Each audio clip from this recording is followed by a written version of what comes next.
देखा था प्रमाण, ठीक है। प्रमाण के विषय में हमने देखा था, जिसमें हमने जो 6 तरह के हमारे अलग अलग प्रमाण हैं उनके बारे में हमने देख लिया था, ठीक है। नेक्स्ट हम आज उसी में आपका नेक्स्ट टॉपिक आता है प्रमाण में व्याप्ति और हेत्वाभास, ठीक है। तो व्याप्ति क्या होता है और हेत्वाभास क्या होता है उसको आज हम लोग समझेंगे। तो पहले ही कल भी मैंने आप लोग को बताया था मिडिल टर्म, मेजर टर्म और माइनर टर्म, जो हमने वेस्टर्न लॉजिक में पढ़ा था, मिडिल टर्म, मेजर टर्म और माइनर टर्म। उसी तरह से यहाँ पे इंडियन लॉजिक में उसको क्या कहते हैं, मिडिल टर्म को क्या कहते हैं, हेतु कहते हैं, मेजर टर्म को साध्य कहते हैं और माइनर टर्म को क्या कहते हैं, पक्ष कहते हैं, ठीक है। तो हमने कल जो पढ़ा था स्वार्थानुमान या परार्थ अनुमान, आप देखेंगे वहां पे आपका आता है पहाड़ में क्या है, हम क्या कहते हैं, पहाड़ में आग है। उसके बाद हेतु क्या देते हैं, क्योंकि पहाड़ में धुआं है, ठीक है। और फिर क्या देते हैं, उदाहरण क्या देते हैं, जहां जहां आग होती है वहां वहां क्या होता है, धुआं होता है, ठीक है। इस तरह से हमने 3 जो सेंटेंस या 3 जो स्वार्थानुमान में पढ़े थे, परार्थानुमान में यही 5 होता है, ठीक है। प्रतिज्ञा, हेतु, उदाहरण, निगमन और उपनय और निगमन। और यहाँ पे आप 3 लेते हैं, प्रतिज्ञा, हेतु और उदाहरण, ठीक है। तो उसी में से आपको क्या होता है, यहाँ से आपको निकालना होता है मिडिल टर्म, मेजर टर्म और माइनर टर्म, ठीक है। तो हमेशा जो आपका फर्स्ट जो टर्म होगा वो क्या होगा, आपका माइनर टर्म होगा, ठीक है। पहाड़ या पर्वत जो हम कह रहे हैं वो आपका क्या है, माइनर टर्म है। उसके बाद जो माइनर टर्म के बाद जो टर्म आएगा वो आपका क्या होगा, साध्य यानी कि मेजर टर्म होगा, ठीक है।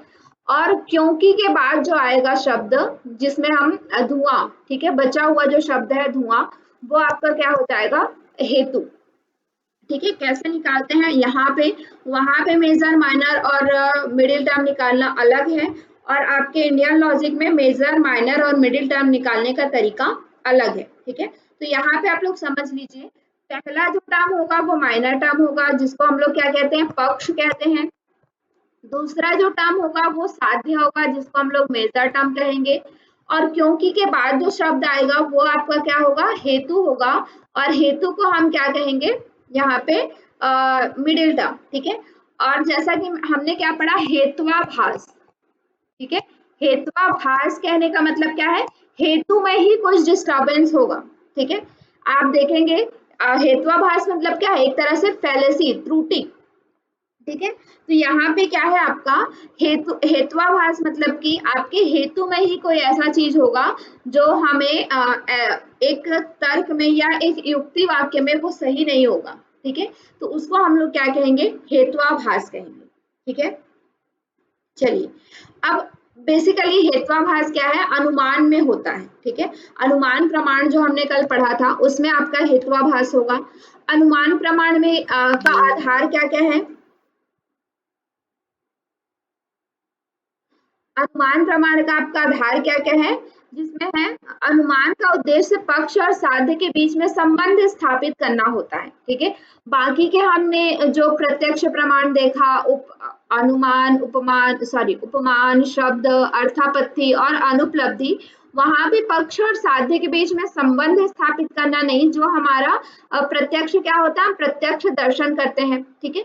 लेकिन अनुमान ही ऐसा होता है कि हम जिसमें क्या करते हैं, पक्ष और साध्य के बीच में एक संबंध स्थापित करते हैं, ठीक है।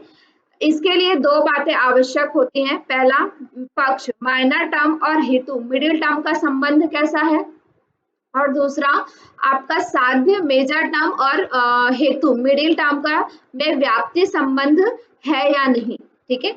ये आपका 2 चीज क्या होता है, इंपॉर्टेंट होता है। एक अनुमान निकालने के लिए पक्ष और हेतु के बीच में संबंध और साध्य और हेतु के बीच में व्याप्ति संबंध होना आवश्यक है, ठीक है। अब यहाँ पे आगे हम देखते हैं, पर्वत पर आग है, ठीक है। ये आप जब आप देखते हैं तो यहाँ पे एक शब्द आपके पास आता है, एक सेंटेंस आता है शुरू में, जिसको हम लोग क्या कहते हैं, प्रतिज्ञा कहते हैं। प्रतिज्ञा यानी कि जिस जो स्टेटमेंट है या जो वाक्य है उसे हमें क्या करना है, सिद्ध करना है, सिद्ध करने वाले वाक्य को हम क्या कहते हैं, प्रतिज्ञा कहते हैं। ठीक है, तो यहाँ पे हमारे पास एक वाक्य है क्या, पर्वत पर आग है। ठीक है, ये हमारा क्या है, प्रतिज्ञा वाक्य है। इसे प्रमाणित करने के लिए हमें जानना आवश्यक है कि पर्वत में धुआं है अथवा नहीं है। ठीक है, पर्वत में धुआं है पर्वत में धुआं है तथा यह जानना आवश्यक है कि धुआं और आग में व्याप्ति संबंध है या नहीं। ठीक है, हमें दो चीज जानना जरूरी है कि पर्वत में आग है, क्योंकि हम पर्वत में जाके तो नहीं देखने वाले हैं, लेकिन उसमें अनुमान लगाना अगर हम चाह रहे हैं तो उसमें हमें ये जानना जरूरी है कि पर्वत में धुआं है या नहीं। एक हमें ये जानना, मतलब कि पर्वत हमारा क्या है, पक्ष है, और धुआं हमारा क्या है, हेतु है। ठीक है, तो उन दोनों में संबंध है या नहीं, जो हम कह रहे हैं एक्चुअल में कि हाँ पर्वत में धुआं है या नहीं, ये हमें तो दिखेगा। ठीक है, भले ही आग ना दिखे, लेकिन पर्वत में धुआं है ये हमें दिखेगा, है ना। तो ये हमारा क्या है, पहला संबंध है, पक्ष और हेतु के बीच में संबंध। ठीक है, और दूसरा हमारा क्या है, साध्य और हेतु के बीच में व्याप्ति संबंध। व्याप्ति संबंध कहने का मतलब क्या है, धुआं और आग में व्याप्ति संबंध, मतलब कि जहां जहां धुआं है वहां वहां आग है, ये कंपलसरी है या नहीं। ठीक है, ये इसको हम लोग क्या कहते हैं, व्याप्ति संबंध, यानी कि ऐसा संबंध होता ही है। अगर मैंने कहा कि धुआं है तो वहां पे आग होगा ही। ठीक है, ऐसा संबंध आपका, उसको हम लोग क्या कहेंगे, एक डेफिनिट या डिफाइंड एक संबंध, एक रिलेशन जो हमेशा वो रहेगा ही, वो कभी भी चेंज नहीं होने वाला है। उस संबंध को हम क्या कहते हैं, व्याप्ति संबंध कहते हैं। ठीक है, तो आग और धुआं के बीच में व्याप्ति संबंध है या नहीं, ये हमें देखना है। ठीक है, दो चीज हमें देखना है, अगर ये दोनों चीज सही है तो हमारा अनुमान सही होगा। ठीक है, लेकिन इसमें किसी भी एक में अगर संबंध गलत हो गया, व्याप्ति संबंध नहीं हुआ या पक्ष और हेतु के बीच में संबंध नहीं हुआ, तो आपने जो अनुमान लगाया है वो क्या हो जाएगा, गलत हो जाएगा, और उसी को हम क्या कहेंगे, हेत्वाभास कहेंगे। ठीक है, अगर उसमें कोई गड़बड़ी है तो उसको हम हेत्वाभास कहेंगे। ठीक है, अब समझते हैं व्याप्ति क्या होता है। ठीक है, हेतु, मिडिल टर्म और साध्य जो मेजर टर्म है, में व्यापक संबंध को ही क्या कहते हैं, व्याप्ति। व्यापक मतलब कि हर जगह सही होने वाला। ठीक है, आप यहाँ हैं तो भी सही होगा, आप मतलब कि किसी दूसरे देश में हैं तो भी उसके बीच में संबंध वही होगा। ठीक है, आप यहाँ से कहीं और चले जाते हैं तो भी उसके बीच में संबंध वही होगा। तो उसको हम लोग क्या कहते हैं, व्याप्ति संबंध, जो हर जगह क्या होता है, वैसा ही रहता है, उसको हम लोग क्या कहते हैं, व्याप्ति संबंध कहते हैं। ठीक है, व्याप्ति का शाब्दिक अर्थ होता है विशेष प्रकार से संबंध। ठीक है, वि धन आपत्ति, यानी कि विशेष प्रकार का एक संबंध जो आप कहीं भी वो चेंज नहीं होगा, हर जगह पे वो क्या रहेगा, वैसा ही रहेगा, उसको हम लोग क्या कहेंगे, व्याप्ति कहेंगे। ठीक है, व्याप्ति को विशेष प्रकार का संबंध कहा गया है क्योंकि यह कभी नहीं टूटता। ठीक है, वही जो मैंने बताया कि वो कभी नहीं टूटता, वो जैसा है वो वैसा ही उसके बीच में संबंध रहेगा। ठीक है, व्याप्ति को इस प्रकार अनिवार्य संबंध भी कहा जा सकता है, जैसे जहां जहां आग है वहां वहां धुआं है, ये एक अनिवार्य संबंध है। ठीक है, जैसे कि अगर हम बोले कि गुलाब, जहां पे गुलाब है वहां पे सुगंध होगी। ठीक है, तो गुलाब और सुगंध, जो आप जिस गुलाब में सुगंध होता है वो उस गुलाब में आप यहाँ रखिए तो भी उसमें सुगंध होगी, आप कहीं और रखेंगे तो भी उसमें सुगंध होगी। ठीक है, मतलब कि उसके बीच में एक अनिवार्य संबंध है। ठीक है, उसको हम लोग तोड़ नहीं सकते या उसको हम लोग खंडित नहीं कर सकते, उसे हम क्या कहते हैं, व्याप्ति कहते हैं। व्याप्ति समझ में आ गया। Yes ma'am. चलिए, अब व्याप्ति के प्रकार हैं, दो प्रकार का है, समव्याप्ति और असम या विषम व्याप्ति। ठीक है, समव्याप्ति मतलब क्या है, इसमें अगर आप बोलेंगे दिन है तो रात होगी, तो आप उसका अपोजिट भी कह सकते हैं, रात है तो दिन होगी। ठीक है, इसे हम क्या कहते हैं, समव्याप्ति कहते हैं, मतलब कि उसका अपोजिट भी ट्रू होता है। ठीक है, जहां अगर हम कह रहे हैं कि रात है तो दिन होगी, तो दिन है तो रात होगी। ठीक है, ये क्या होगा, समव्याप्ति है, मतलब उसका अपोजिट भी आप ट्रू है। जैसे हम पढ़ते थे ना वेस्टर्न लॉजिक में, जैसे कि ई टाइप जो आपका रहता था, ई टाइप जो आपका स्टेटमेंट है उसमें क्या होता है, नो मैन आर सिंगर। ठीक है। अगर हम लोग ये कह रहे हैं तो इसका हम अपोजिट भी कह सकते हैं, नो सिंगर आर मैन।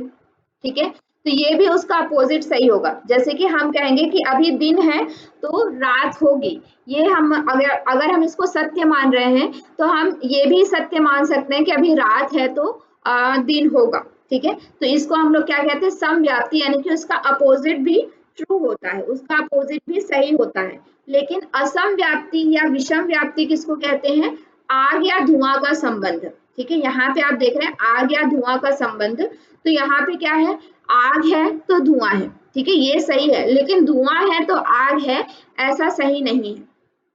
क्योंकि आप देखते हैं कि धुआं कैसे आ जाता है, जब ठंडी होती है तो भी इतना धुआं आ जाता है, कोहरा आ जाता है। ठीक है, तो हम वहां पे ये नहीं कह सकते कि यहाँ पे आग है, जबकि वो किसकी वजह से हो रहा है, वो धुआं ठंडी की वजह से हो रहा है। ठीक है, तो इसका अपोजिट जो है वो ट्रू नहीं होगा, इसका जो एक ही साइड जब वो ट्रू रहता है। ठीक है, उसका सहसंबंध जो एक ही डायरेक्शन में होता है तो उसको हम लोग क्या कहते हैं, विषम व्याप्ति कहते हैं।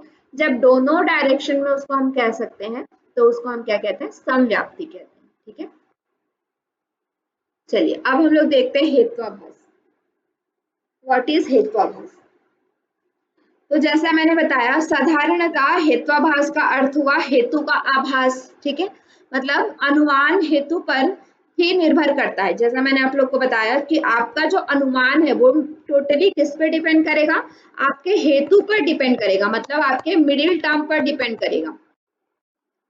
आप जो भी अनुमान लगाना चाह रहे हैं वो किस पर डिपेंड करेगा, हेतु पर, यानी कि मिडिल टर्म पर। अगर हेतु में कुछ दोष होता है तो अनुमान पूरा क्या हो जाता है, आपका दूषित हो जाता है। ठीक है, अगर आपके हेतु में कोई दोष होता है तो आपका अनुमान भी दूषित हो जाता है, मतलब कि अनुमान आपका गलत हो जाता है। उसी को हम क्या कहते हैं, हेत्वाभास कहते हैं। अनुमान साधारणतः गलती हेतु के द्वारा ही होती है। ठीक है, अनुमान में गलती हेतु के कारण ही होती है, हेतु के माध्यम से ही होती है। इसलिए अनुमान में जो दोष आता है उसको हम क्या कहते हैं, हेत्वाभास कहते हैं। ठीक है, जो आपका अनुमान आप जो भी लगाते हैं वो पूरी तरह से किस पे डिपेंड करता है, किस पे निर्भर रहता है, आपके हेतु पर निर्भर रहता है। और अगर हेतु में कोई गड़बड़ी होती है, हेतु में किसी भी तरह की कोई गलती होती है तो आपका पूरा अनुमान गलत हो जाता है, और इसी को हम क्या कहते हैं, हेत्वाभास कहते हैं। ठीक है, अब चलिए देखते हैं हेत्वाभास जो है वो बेसिकली कितने प्रकार का होता है, 5 प्रकार का होता है। ठीक है, आप देखेंगे यहाँ से प्रश्न बहुत बार आता है। ठीक है, 5 प्रकार का आपका हेत्वाभास होता है। कौन कौन सा, सभ्य विचार, विरुद्ध, सत प्रतिपक्ष, ये सत है। ठीक है, इसको आप लोग लिख लीजिएगा, सत प्रतिपक्ष, या या उसी को क्या कहते हैं, प्रकरण संभि कहते हैं। सत प्रतिपक्ष को ही प्रकरण संभि कहते हैं। ठीक है, फिर उसके बाद असिद्ध, फिर उसके बाद आपका बाधित। ठीक है, असिद्ध और बाधित, ये 5 तरह के होते हैं। सब व्यभिचार में आपका 3, फिर उसका सब डिवाइडेशन हो जाता है, उसके 3 अलग अलग भेद होते हैं, साधारण, असाधारण और अनुपसंहारी। ठीक है, और दूसरा आपका असिद्ध के भी 3 भेद होते हैं, आश्रय सिद्ध, स्वरूप आश्रय असिद्ध, आश्रया सिद्ध, स्वरूपा सिद्ध और व्याप्ता सिद्ध, व्याप्ता व्याप्त असिद्ध। ठीक है, इस तरह से आपके 3 यहाँ पे होते हैं। ठीक है, आश्रय, स्वरूप और व्याप्ता व्याप्त। ठीक है, तो ये आपके टोटल आपका क्या है, ये हेत्वाभास है। अब इनके बारे में हम एक एक देखते हैं कि क्या। ध्यान से समझिएगा, यहाँ से प्रश्न पूछा जाता है और समझना बहुत जरूरी है। और यहाँ पे आप इसको समझने के साथ साथ अगर आप इसको रट भी लेते ना, याद कर लेते हैं, तो भी आपका बन जाएगा। यहाँ पे जो एग्जाम्पल दिया हुआ है ना, ऐसे ही एग्जाम्पल आते हैं, यहाँ से कोई बहुत अलग सा एग्जाम्पल आपको देखने को नहीं मिलेगा। आपको वेस्टर्न लॉजिक में ऐसा है कि आपको सेम एग्जाम्पल नहीं मिलेगा, आप अलग अलग जगह पे अलग अलग एग्जाम्पल आपको देखने को मिल जाएगा। लेकिन आपका इंडियन लॉजिक ऐसा है कि जो एग्जाम्पल जिसमें है वही एग्जाम्पल उसमें होगा। ठीक है, उसमें बहुत ही मतलब रेयर ही है कि आपको कोई नया एग्जाम्पल मिले, क्योंकि यह टेक्स्ट से लिया गया है। जो हमारे न्याय दर्शन है या अलग अलग जो हमारे दर्शन है वहां से लिया गया, और वहां पे जो एग्जाम्पल दे दिया गया है उसी को ही उठा कर से आपसे पूछ लिया जाता है। ठीक है, तो यहाँ से आपका एग्जाम्पल वगैरह चेंज होने का भी चांसेस बहुत कम है। तो आप इसको एक बार अच्छे से याद भी कर लेंगे, समझ लेंगे, तो आपको चीजें सॉल्व करने में इजी हो जाएगा। चलिए देखते हैं। तो सव्य विचार हेत्वाभास, इसमें क्या होता है आपका,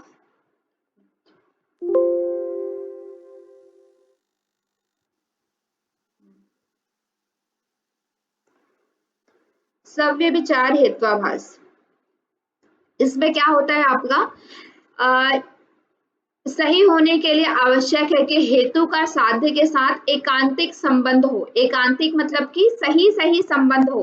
हेतु अभी हमने पढ़ा, अनुमान को सही होने के लिए क्या होना चाहिए, पक्ष और हेतु का संबंध होना चाहिए, सॉरी, पक्ष और हेतु का संबंध होना चाहिए, और साध्य और हेतु में क्या होना चाहिए, व्याप्ति संबंध होना चाहिए। ठीक है, एकांतिक मतलब व्याप्ति, एकांतिक कहने का मतलब क्या है, हर जगह सही हो, ऐसा व्याप्ति संबंध होना चाहिए। ठीक है, हमने दो चीज पढ़ा है, ये चीज आपको याद में रखना है। लेकिन सव्य विचार दोष में क्या होता है, जब हेतु का संबंध कभी साध्य से रहता है और कभी साध्य से भिन्न अन्य किसी वस्तु से रहता है। ठीक है, कभी तो साध्य से होता है, कभी, लेकिन कभी साध्य से नहीं होता, तो उसको हम लोग क्या कहते हैं, असव्य विचार हेत्वाभास कहते हैं। ठीक है, मतलब कभी कभी साध्य से रहेगा, कभी साध्य से नहीं रहेगा। जैसे यहाँ पे आप देख रहे हैं एग्जाम्पल, सभी जनेऊ पहनने वाले ब्राह्मण होते हैं। ठीक है, सभी जनेऊ जो पहनते हैं वो ब्राह्मण होते हैं। तो यहाँ पे पहले तो आप ये समझिए कि आपका मिडिल टर्म क्या है, मेजर टर्म क्या है, और माइनर टर्म क्या है। ठीक है, तो हमने क्या पढ़ा है,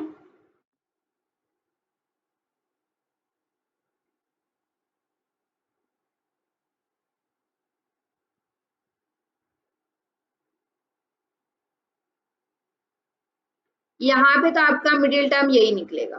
ठीक है, जनेऊ, यहाँ पे आपका मिडिल टर्म क्या है, ये आपका जैसे वेस्टर्न लॉजिक की तरह ही हो गया। ठीक है, जनेऊ आपका क्या है, मिडिल टर्म हो गया। ठीक है, जनेऊ आपका मिडिल टर्म हो गया, आपका ब्राह्मण क्या हो गया, मेजर टर्म हो गया। ठीक है, जिसको हम लोग क्या कहते हैं, साध्य। मिडिल टर्म यानी कि हेतु, और आपका पक्ष क्या है, योगदत्त। ठीक है, ये आपका पक्ष है। ठीक है, तो आप देखिए यहाँ पे हेतु जो है, हेतु हमारा क्या है, जनेऊ। जनेऊ का संबंध कभी ब्राह्मण से होगा, कभी ब्राह्मण से नहीं होगा। ठीक है, आप सभी जानते हैं कि जनेऊ जो है वो जरूरी नहीं है कि ब्राह्मण ही पहने, अलग जो आर्य समाज के हैं वो लोग भी पहनते हैं। ठीक है, और भी लोग जिनको जो भारतीय संस्कृति में सनातन धर्म में विश्वास रखते हैं वो भी पहन लेते हैं जनेऊ पहनना। ठीक है, तो जनेऊ का संबंध टोटली ऐसा नहीं है कि वो ब्राह्मण से ही संबंधित है। ठीक है, बिना ब्राह्मण, जो ब्राह्मण नहीं है वो सब भी क्या पहनते हैं, जनेऊ पहन लेते हैं। ठीक है, तो यहाँ पे हमारा जो जनेऊ हेतु है उसका संबंध साध्य से कभी है, कभी नहीं है। ठीक है, तो इसको हम लोग क्या कहेंगे, सव्य विचार हेत्वाभास। समझ में आ रहा है, समझ में आ रहा है क्या, आपकी वॉइस नहीं आ रही है। Yes ma'am. हाँ ठीक है, चलिए, फिर जैसा कि हम लोगों ने देखा कि सव्य विचार हेत्वाभास जो है वो तीन तरह का होता है, एक तो साधारण, दूसरा असाधारण, और तीसरा अनुपसंहारी। ठीक है, तो साधारण क्या होता है, साधारण सव्य विचार हेत्वाभास क्या होता है, इसमें हेतु अति व्यापक होता है, अति व्याप्ति होती है, मतलब उसका फैलाव जो है वो बहुत ज्यादा होता है। ठीक है, तो उसे जैसे कि यहाँ पे आप देख पा रहे हैं, सभी ज्ञात पदार्थ अग्नि युक्त हैं। पहाड़ ज्ञात पदार्थ है इसलिए पहाड़ अग्नियुक्त है। यहाँ पे ज्ञात पदार्थ जो है वो क्या है, हेतु है। ठीक है, हेतु क्या है यहाँ पे, ज्ञात पदार्थ। तो जितने भी आप जानने योग्य पदार्थ, जिसको भी आप जानते हैं, क्या वो अग्नियुक्त है,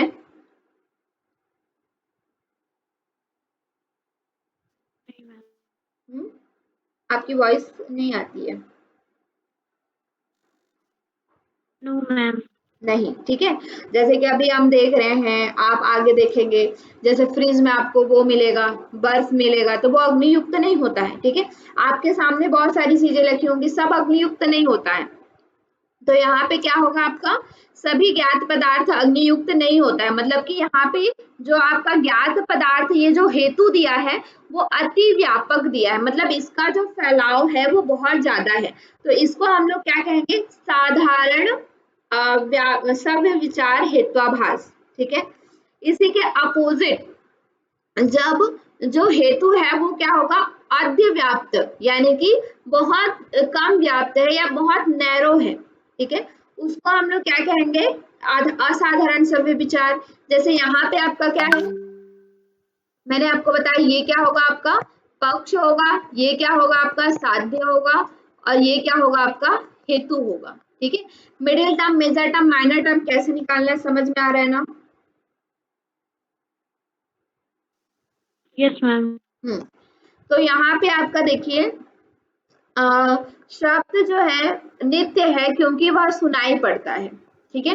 तो यहाँ पे जो सिर्फ सुनाई पड़ता है, इसलिए हम उसको नित्य नहीं कह सकते, ठीक है।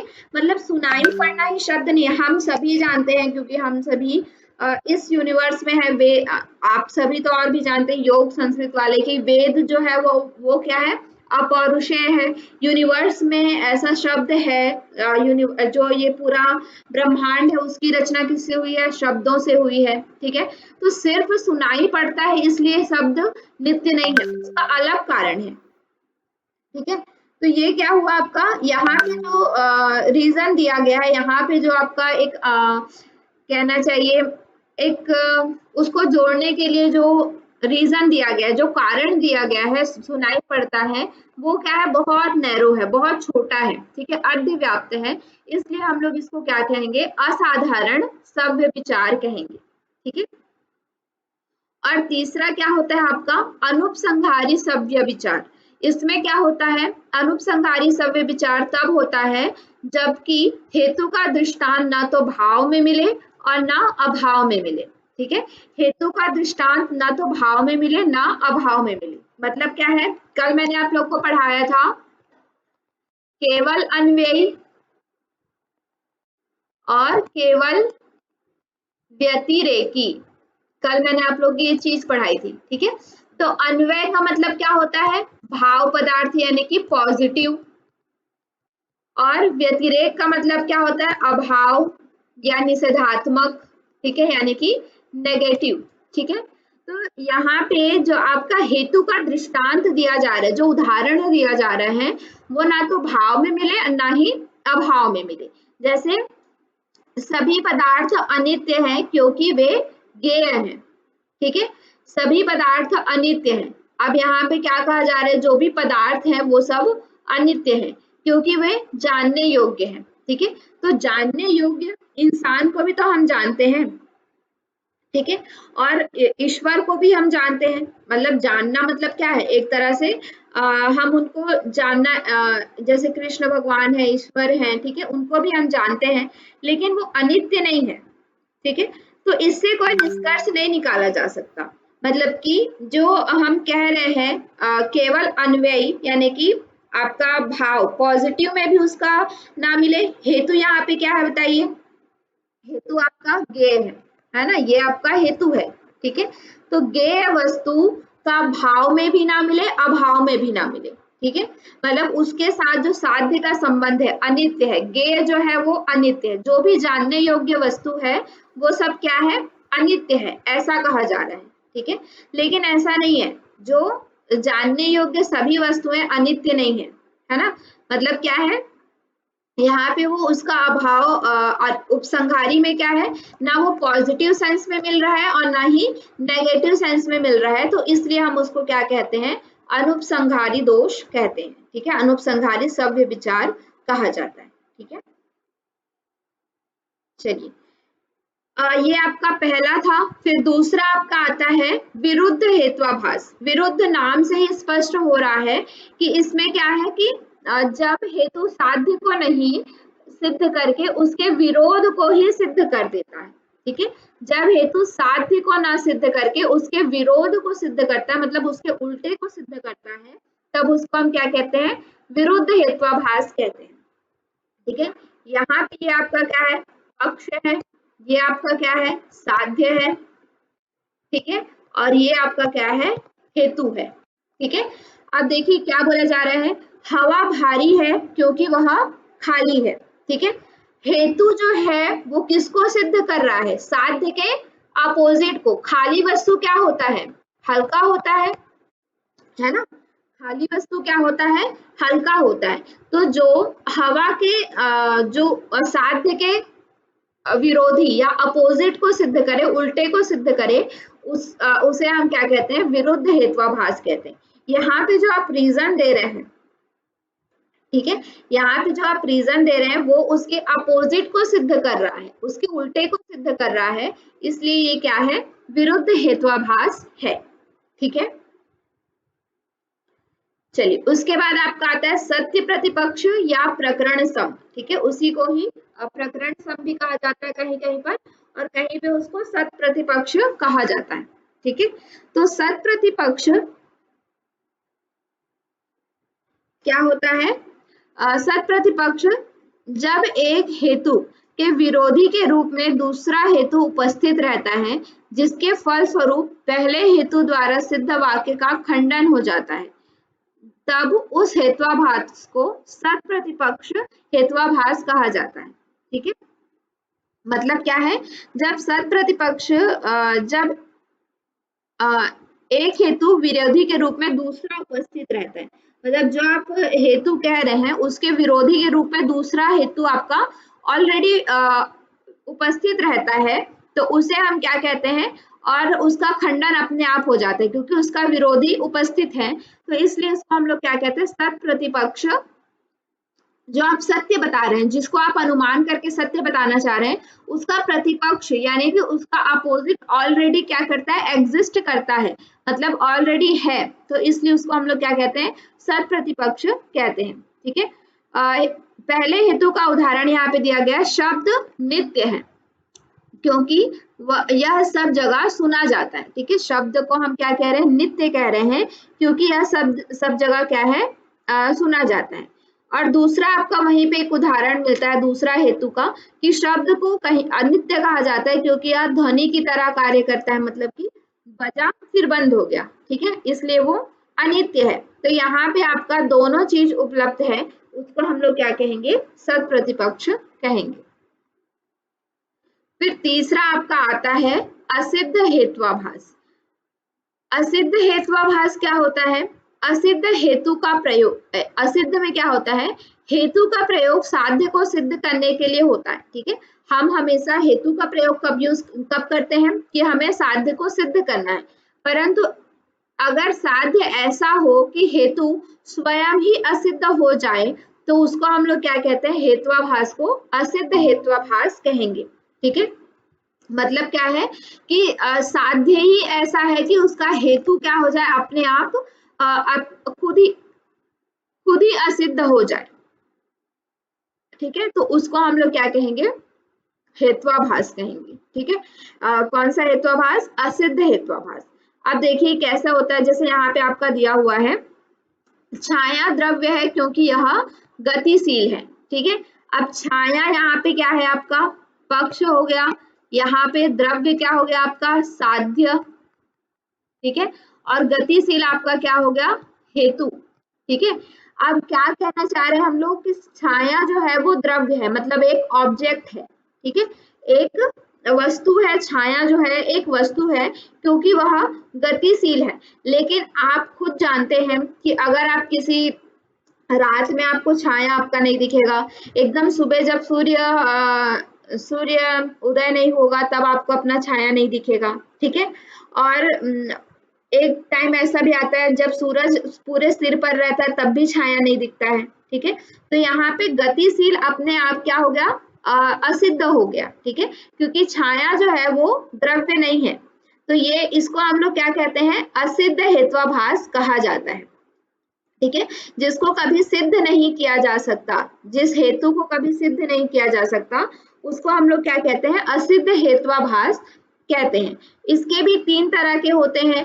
पहला क्या होता है, आश्रय असिद्ध, मतलब क्या है, कमल आकाश कमल में खुशबू है क्योंकि वह एक कमल है जिसमें खुशबू होता है, ठीक है। आश्रय, जिस चीज का हम आश्रय ले रहे हैं, हमें ये तो पता है कि कमल में खुशबू होता है, लेकिन आकाश कमल जैसा कोई एक तरह से कोई कमल होता ही नहीं है, ठीक है। तो ये जो जिस चीज का हम आश्रय ले रहे हैं वो आश्रय ही गलत है, ठीक है, वो आश्रय, वो हेतु ही गलत है, इसलिए हम उसको क्या कहेंगे, आश्रय सिद्ध। जैसे ख्याली पुलाव हम लोग जो कहते हैं, ख्याली पुलाव बनाना, ठीक है। तो आप ख्याली, हम ये कहें कि ख्याली पुलाव में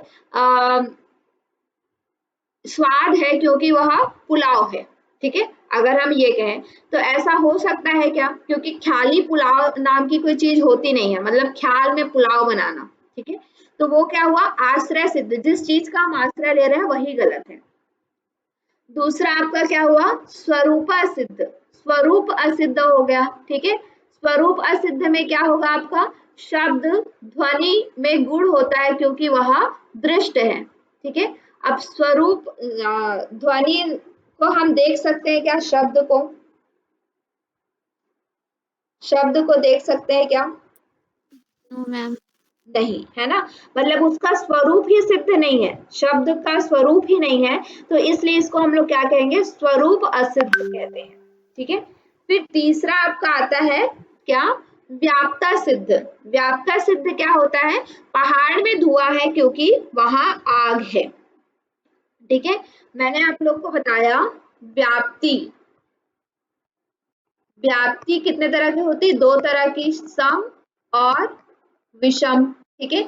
इसमें हमने एक एग्जांपल लिया था, विषम में क्या होता है, जहां जहां आग है, सॉरी, जहां जहां धुआं है वहां वहां आग है, ये हम कह सकते हैं, ठीक है। सॉरी सॉरी, मैं उल्टा बता रही हूँ, जहां जहां आग है वहां वहां धुआं है, ऐसा हम कह सकते हैं, लेकिन जहां जहां धुआं है वहां वहां आग है हम नहीं कह सकते। तो यहाँ पे व्याप्ति ही असिद्ध है, ठीक है, मतलब उसका जो, उसके बीच में जो संबंध है वही असिद्ध है। जैसे यहाँ पे क्या बोला गया, पहाड़ में धुआं है क्योंकि वहां आग है, इसका अपोजिट कहा जा रहा है, ठीक है। अगर ये कहा जाता है कि पहाड़ में आग है क्योंकि वहां धुआं है, तब ये सही होता, क्योंकि यहाँ पे ये इन धुआं और आग के बीच में क्या है, विषम व्याप्ति है ये दोनों। इसका आग, आग है वहां पे धुआं कह सकते हैं, लेकिन धुआं है वहां पे आग नहीं कह सकते, ठीक है। तो यहाँ पे व्याप्ति सिद्ध नहीं है, इसलिए हम लोग इसको क्या कहेंगे, व्याप्ता असिद्ध, ठीक है। व्याप्त असिद्ध, व्याप्ति ही क्या हो गई, असिद्धि है, ठीक है। समझ में आ गया तीनों। एंड लास्ट आपका आता है बाधित हेत्वाभास। बाधित हेत्वाभास में क्या होता है, बाधित कब होता है, जब हेतु के द्वारा सिद्ध साध्य को दूसरे प्रमाण से निश्चित रूप से खंडन हो जाए, ठीक है। मतलब जब दूसरे प्रमाण से या दूसरी तरह, हमारे पास अलग अलग तरह के प्रमाण है, कितने प्रमाण है, 6 तरह के प्रमाण कल हम लोगों ने देखे थे। तो जो आप अनुमान लगा रहे हैं, अनुमान प्रमाण के द्वारा जो ज्ञान प्राप्त कर रहे हैं, अगर उस ज्ञान का खंडन आपके किसी और प्रमाण का, या प्रत्यक्ष है या शब्द है या किसी और प्रमाण के द्वारा जब उसका खंडन किया जा सके, उसको जब गलत साबित कर दिया जाए, तो उसको हम लोग क्या कहते हैं, बाधित हेत्वाभास कहेंगे, ठीक है। अब यहाँ पे आपको एक एग्जाम्पल दिख रहा है, आग ठंडी है क्योंकि वह द्रव्य है, ठीक है। हमने एक अनुमान लगाया कि आग जो है वो ठंडा है क्योंकि वो द्रव्य है, ठीक है। लेकिन जब हम देखेंगे यहाँ द्रव्य के आधार पर आग को ठंडा होता प्रमाणित किया गया है, लेकिन स्पर्श ज्ञान यानी कि प्रत्यक्ष ज्ञान के द्वारा इसका क्या हो सकता है, खंडन हो सकता है। आप आग को टच करेंगे, आप आग को जब फील करेंगे तो आपको पता चलेगा कि आग ठंडा नहीं है, आग क्या है, गर्म है, उसका उल्टा सिद्ध हो जाएगा। तो इसलिए इसको हम लोग क्या कहते हैं, बाधित हेत्वाभास। जब आप अपने अनुमान प्रमाण का खंडन आपके किसी दूसरे प्रमाण के द्वारा जब उसको खंडित किया जा सके, तो उसे हम क्या कहते हैं, बाधित प्रमाण कहते, सॉरी, बाधित हेत्वाभास कहेंगे, ठीक है। समझ में आ गया, चलिए। तो अब इसी के अनुसार कुछ आपके प्रश्न आए हैं प्रीवियस ईयर में उसको हम लोग देखते हैं। ठीक है, इस तरह के प्रश्न आपके इन सब में आता है। तो यहाँ पे दिया हुआ है, दो कथन दिए गए हैं, अभिकथन और क्या है आपका रीजन। ठीक है, तो अभिकथन क्या है, ध्वनि अशाश्वत है क्योंकि यह उत्पन्न होती है। ठीक है, और कारण क्या है, हेतु ध्वनि की शाश्वतता प्रमाणित होती है। ठीक है, हेतु यानी कि यहाँ पे आपका ध्वनि की शाश्वतता जो है वो प्रमाणित नहीं करता है, अपितु इसकी अशाश्वतता को स्थापित करता है। तो यहाँ पे क्या होगा, पहले आप बताएं कि ध्वनि अशाश्वत है क्योंकि यहाँ उत्पन्न होती है। तो यहाँ पे आप देखिए ध्वनि क्या है आपका पक्ष हो गया, अशाश्वत आपका साध्य हो गया, और आपका उत्पन्न जो है वो हेतु है। ठीक है, तो यहाँ पे क्या बोला है, हेतु यहाँ पे ध्वनि की शाश्वतता प्रमाणित नहीं करता अपितु उसकी अशाश्वतता को स्थापित करती है। तो दोनों सही है क्या, असर्शन और रीजन।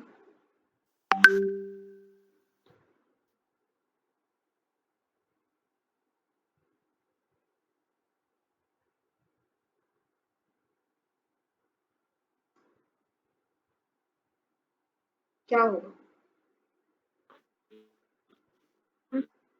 ये सत्य है। ए सत्य है, रीजन असत्य है, ऐसा।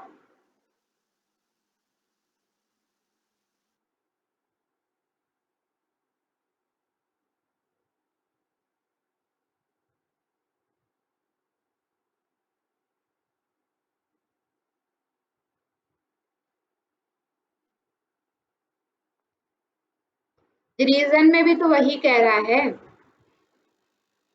ए भी सत्य है, आर भी सत्य है, और ए आर की सही व्याख्या है। क्योंकि यहाँ पे भी तो ये कह रहा है ना कि ध्वनि अशाश्वत है क्योंकि वह उत्पन्न होती है।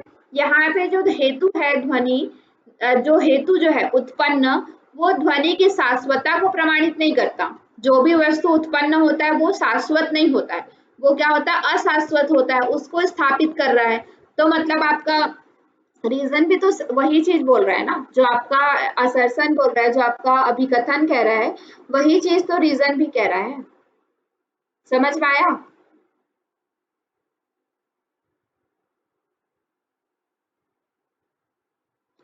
चलिए नेक्स्ट, आग ठंडी है क्योंकि वह एक द्रव्य है। अब देखिए ऐसे ही एग्जाम्पल आते हैं, 2023 में आया है, देखिए ये। ठीक है, आग ठंडी है, ये एग्जाम्पल हमने पढ़ा है सेम टू सेम। आग ठंडी है क्योंकि वह एक द्रव्य है, या निम्नलिखित में से कौन सा हेतुआभास है।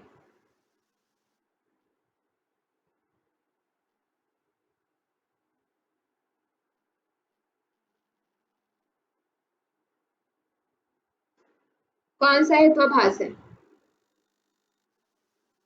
अभी हमने पढ़ा, कौन सा, बाधित। मतलब उसका जो एक द्रव्य है उसके बाद जब आप आग को टच करके देखेंगे आपको पता चल जाएगा कि वो ठंडा नहीं होता, वो क्या होता है, गर्म होता है। ठीक है, मतलब आपका जो दूसरा प्रमाण है प्रत्यक्ष प्रमाण, वो आपका क्या कर रहा है, आपके अनुमान प्रमाण को क्या कर दे रहा है, खंडन कर दे रहा है। ठीक है, उसको गलत साबित कर दे रहा है, इसलिए हम लोग इसको क्या कहेंगे, बाधित हेत्वाभास कहेंगे। ठीक है, चलिए इस तरह से भी आपका आता है यहाँ पे। ये भी आया हुआ था, इसमें डेट नहीं लिखा हुआ है लेकिन रिसेंट का ही है ये। क्योंकि आपका ये जो इंडियन लॉजिक है ना, मे बी 2020 के बाद ही आपके सिलेबस में ऐड हुआ है, उसके पहले नहीं था।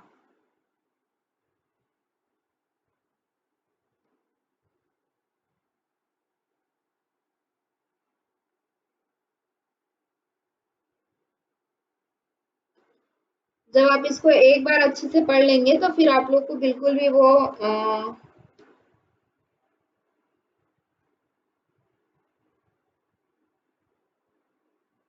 और वही सारे एग्जाम्पल आते हैं जो हमने पढ़े हैं,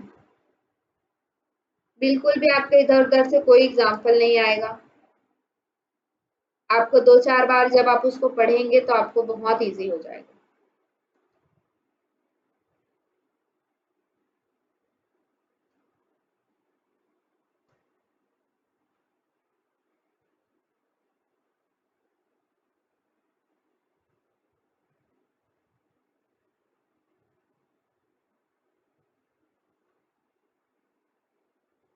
देखो, आश्रय असिद्ध और क्या था, व्याप्ता सिद्ध और स्वरूपा सिद्ध, ये तीनों किसके हैं, असिद्ध के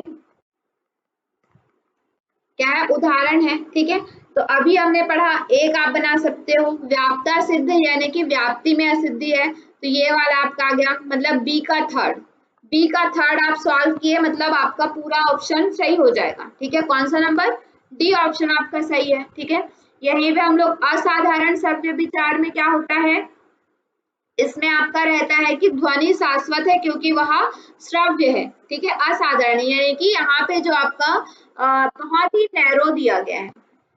ठीक है, उसके बाद आपका क्या है, आश्रय सिद्ध। आश्रय सिद्ध में आपका फर्स्ट का क्या है, सेकंड नंबर। ठीक है, जिसमें हमने क्या कहा है, आश्रय जो आकाश कमल है उसमें सुगंधित है क्योंकि वह झील के कमल के समान क्या है, सुगंध है। ठीक है, तो इसलिए हमने अभी यही एग्जाम्पल पढ़ा। उसके बाद स्वरूप असिद्ध यानी कि उसके स्वरूप में ही असिद्धि है, जैसे ध्वनि एक गुण है क्योंकि वह दृश्य है।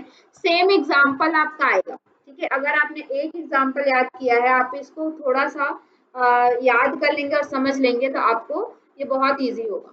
ठीक है, और यहाँ से एक या दो प्रश्न आपका आता है। ठीक है, उसके बाद आपका है ध्वनि शाश्वत है क्योंकि वह उत्पन्न की जाती है, इस कथन में किस प्रकार के हेतुआभास है। देखिए बार बार वही चीजें रिपीट हो रही है, यहाँ पे भी हमने वही पढ़ा, ध्वनि शाश्वत है क्योंकि वह सुनाई देती है, इसमें कौन सा है, तो यहाँ पे वहां पे उसको डिफ्रेंशिएट नहीं किया गया, डायरेक्ट यहाँ पे क्या कह दिया गया है, सव्य विचार कह दिया, सॉरी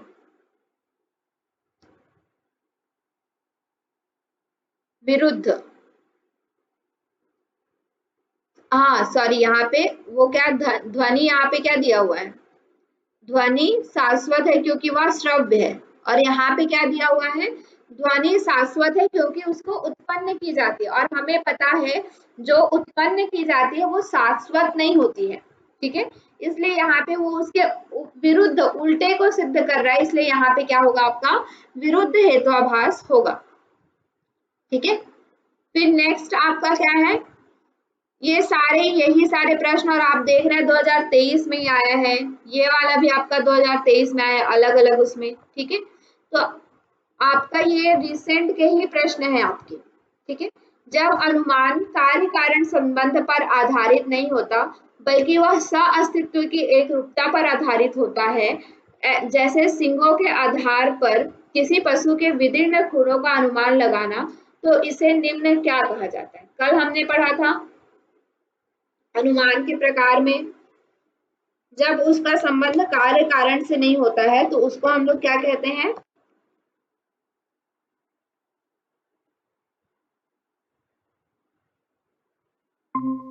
क्या कहते हैं, सामान्यतो दृष्ट। ठीक है, जब किसी भी अनुमान में जब कार्य कारण का संबंध नहीं होता है तो उसको हम लोग क्या कहते हैं, सामान्यतो दृष्ट।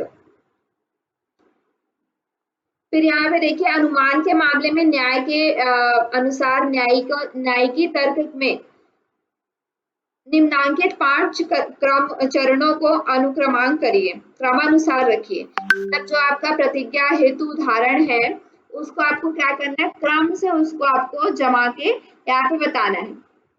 ठीक है, तो यहाँ पे आपको ये भी कभी कभी इसमें डायरेक्ट प्रतिज्ञा हेतु का दे दिया जाता है, कभी कभी आपको ये सेंटेंस दे दिया जाता है। ठीक है, तो हमें पता है प्रतिज्ञा का प्रतिज्ञा क्या है हमारा, पहाड़ पर आग है। ठीक है, ऑप्शन नंबर ए। ठीक है, पहला क्या होगा आपका ए, अब ए के लिए हमारा सी वाला ऑप्शन क्या हो गया, एलिमिनेट हो गया। दूसरा क्या है, दूसरा हमारा क्यों हम कह रहे हैं पहाड़ में आग है,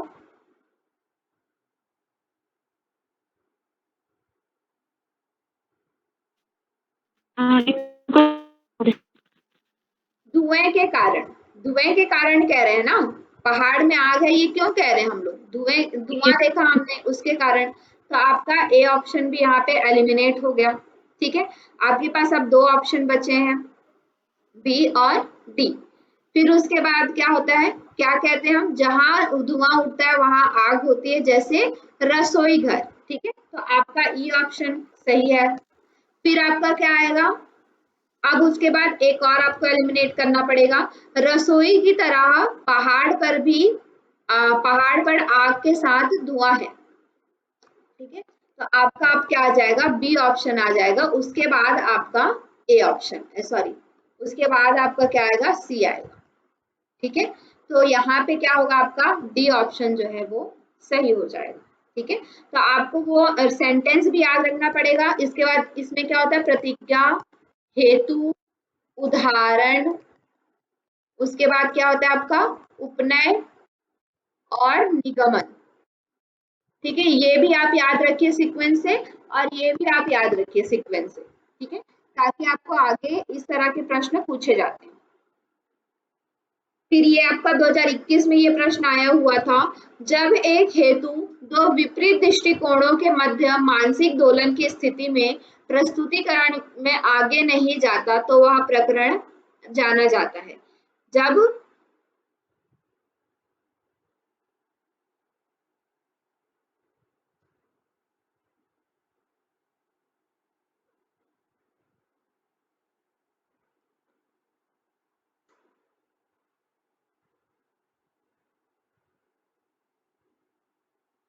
क्या होगा,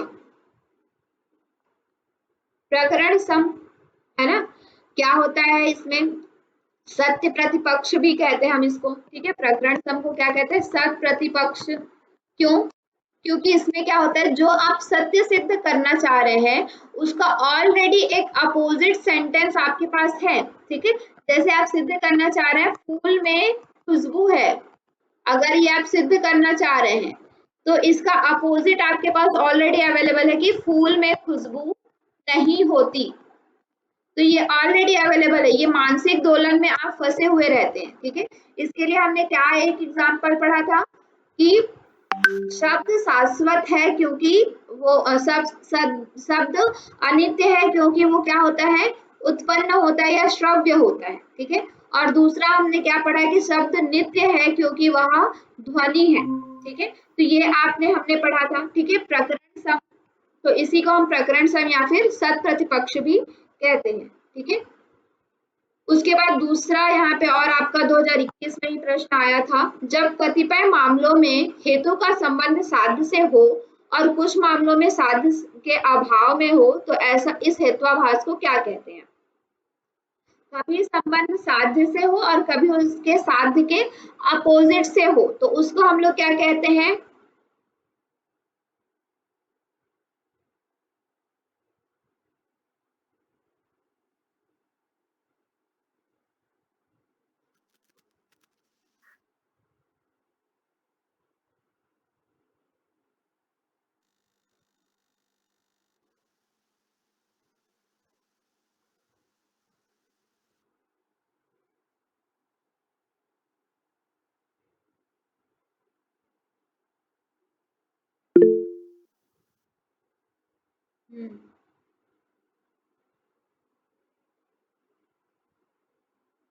हाँ, अच्छा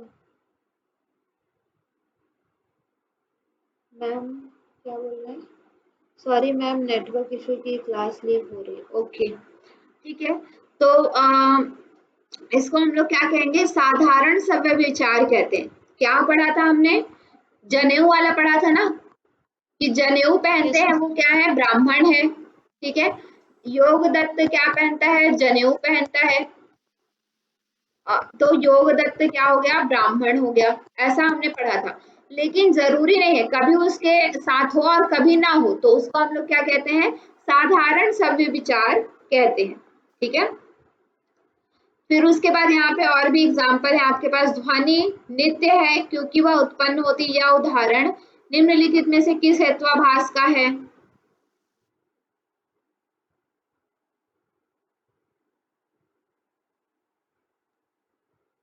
डायरेक्ट हमें पता है विरुद्ध का है, क्योंकि नित्य जो उत्पन्न होती है वो क्या होती है, अनित्य। तो जो आप उदाहरण में हेतु दे रहे हैं वो उसके अपोजिट को सिद्ध करे तो उसे हम क्या कहते हैं, विरुद्ध हेत्वाभास कहते हैं। ठीक है, और भी यहाँ पे बहुत सारे आपके एग्जाम्पल दिए हुए हैं और ये सारे प्रश्न आपके आए हुए हैं। ठीक है, किसी न किसी आपके PYQs का ही है और इसी तरह से प्रश्न आता है, कोई हार्ड नहीं रहता है। बस आपको क्या करना है, उसको समझना है और आपको क्या करना है, देखना है कि कौन सा है। तो इसलिए आप लोग इसको थोड़ा सा याद भी कर सकते हैं कि किसमें कौन सा उदाहरण रहता है, और साथ ही साथ थोड़ा आप इसको समझने का भी ट्राई कर सकते हैं। तो यहाँ पे देखा हुआ है, आकाश कुसुम सुगंधित है क्योंकि वह कमल है। इसमें कौन सा सुगंधित होता है? जैसे कि तालाब में कमल उगने वाला कमल। इस तर्क में कौन सा हेत्वाभास है? तो हमने अभी पढ़ा आकाश कुसुम वाला किसका होता है? आश्रय असिद्ध का होता है, ठीक है। उसका आश्रय जो हम ले रहे हैं वही असिद्ध है। फिर यहाँ पे निम्नलिखित की पहचान कीजिए जो असिद्ध मध्य पद के हेत्वाभास को प्रदर्शित करता है। असिद्ध,